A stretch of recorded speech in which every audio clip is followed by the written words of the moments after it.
do not be afraid of your competitors. Get to know them and get to know their product and their service. So that way you can, again, stand out and know where you belong in that environment, in that area that you are creating your service and or your product. Welcome to Unstoppable Podcast with Harry Sardinas, inspiring conversations with influential millionaires, investors, thought leaders, entrepreneurs who are making a massive difference with their innovative products and services, and sharing the challenges and wisdom of how they sold their first million.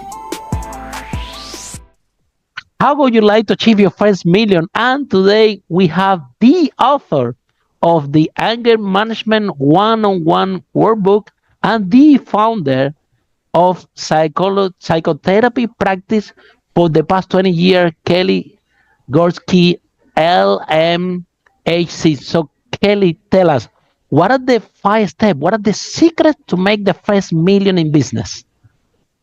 Hi, how are you? Thank you for having me on your show. I'm excited to be here. So step number 1, identify why your service and or your product is excellent, how it stands out.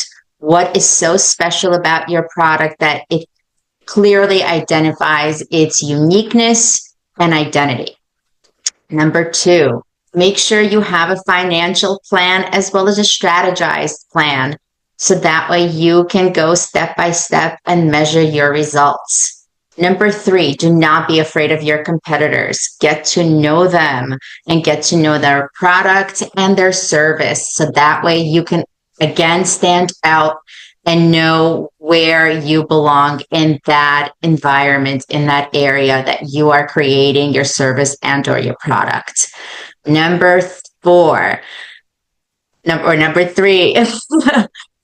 I'd like you to make sure that you're working with a business coach just to make sure that you have everything aligned and you cross all of your concerns and you make sure that everything is aligned. So working with a coach is extremely important. Number 5, make sure that you strategize your goals, identify measurable goals, attainable goals. Do not veer off, stay focused, and make sure that when you're measuring your goals, you are not being distracted by negativity or by people who do not believe in you. That is the entire emphasis. Make sure that you know the uniqueness, the specialty, and you're making sure that you're not hearing that negative noise. Kelly, let's talk a little bit more about this, because your step number 3, we talk about having a coach, having a mentor. And this is a resistance that we have a lot in entrepreneurs. We find out, 90% of businesses are failing in the first 2 years. But somehow the entrepreneurs are resistant sometimes to having a mentor, to having a coach, maybe because they think that the coach is going to go there to the business to tell them what to do. And a lot of people, entrepreneurs, resist to this. But I understand the power of mentoring and coaching, because it can literally change your life, can literally change the outcome of your business. So in your view, why do you think that there is so much resistance out there in order to get a coach or a mentor? Whether, every gold medalist, when they win the gold medal, the first thing that they say is thanks to my coach. And if you want to achieve your goal, you were talking about goal setting. Having a mentor is someone that is going to give you fastest path. Yet, we find a lot of resistance out there, and people don't want to have a coach. People don't want to pay for the coach. So what do you think is the main issue? The answer to that question is the fact that we have a very large ego that we're not very cognizant of, and we think we can do it all ourselves. I can do this. So I believe the biggest resistance is to say, I may know my service, I may know my product, but that doesn't mean I actually know how to market it, how to advertise it, how to specialize in social media, or how to attain a strategized financial plan, because just because you know the product doesn't mean that you really know all the background work. And so what tends to happen is that people tend to not do well in the first 2 years. You are correct, because their ego gets in the way of saying, I don't know this, whatever this may be. Yeah. And so they don't seek someone out that could potentially mentor them, as you say, help them. And what's great about a mentor or a coach, a business coach, is that there's no financial investment, there's no equity that you're giving up. You're just paying for X service, someone who is just providing a specific service and having zero investment in your company. So there's nothing on their end that's going to influence them to give you this potentially influential negative feedback. Kelly, you do know what you're talking about, because you see, this person that you're talking, that was me.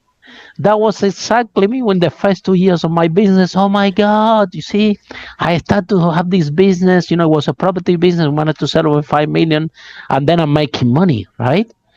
And I'm doing everything on my own. And I have this, like this ego that I can do everything better than anybody. You see, Yeah. that's why I have this business. So I thought that was, the big deal. At the same time, I was not trusting anybody. I'm thinking, how come I'm gonna employ someone? How they're gonna go to the houses, my tenants? How about if they steal something, or how gonna give the access to my landlords if they treat them bad? So I'm that this egocentric person, that I know better than anybody, and combined with I don't trust anybody. Oh my That's God. right.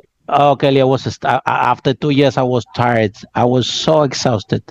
I'm wearing all the hats on the company. Don't get me wrong, I'm making money, but I can't. I'm waking up with the laptop in my lap, and I couldn't handle. Then I'm got angry. So we're gonna talk about that later, because we have a lot to talk about your book after. But I'm tired and overweight and angry. I'm not sleeping well, and I cannot handle it. I always have like 2 rooms empty. See, on top of that, I have a job, so I was doing a job while building the business at the same Nice. time. And I was so tired that I couldn't realize even that I have 2 rooms empty. They were paying. I was working as a room service in the Hilton, and they were paying me. This in London, in Canary Wharf, and they were paying me like around 1,100 pounds, something like that. And I couldn't even see for months that I always have 2 rooms empty.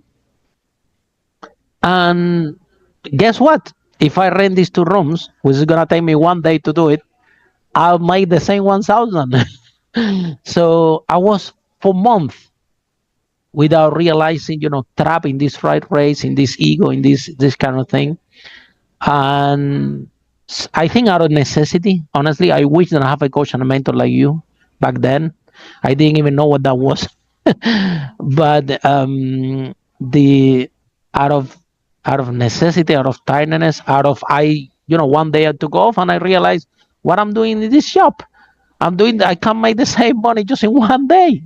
So I quit that job, and guess what happened? I quit that job. Next day, I go out, I rent the 2 rooms, and now sitting at home, nothing to do, and so then I have time to think, and then I start to hire people. Guess what happened?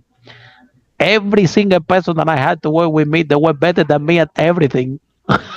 I was like asking them, how you do that? I'm learning to I like to work a lot with women. They're very assertive in sales. They're brilliant. And the guess what? My manager was selling the rooms. I'm like, how you do that so fast? Your rent is so expensive, more expensive than me. How you guys do this? And then I had another one for operation that was better than me. And so to the point, everybody was so better than me at everything, that one day I arrived to the office and then sent me home. They told me, Harry, we don't need you. Go home. We can run this business without you. We grow this business without you. Actually, you're coming here to talk to us, so you're making us waste time and not focusing what we had to do. So, which is something amazing that did happen to me. But I was that person that you described, Kelly. So I'm 100% uh, understand what you just shared. Yeah, and that says a lot about you. That says a lot that you do know what you're talking about. Follow us for more interviews with world's most influential, audacious entrepreneurs that overcame challenges and adversity, providing you with the blueprint of how they sold their first million so you can grow your business exponentially.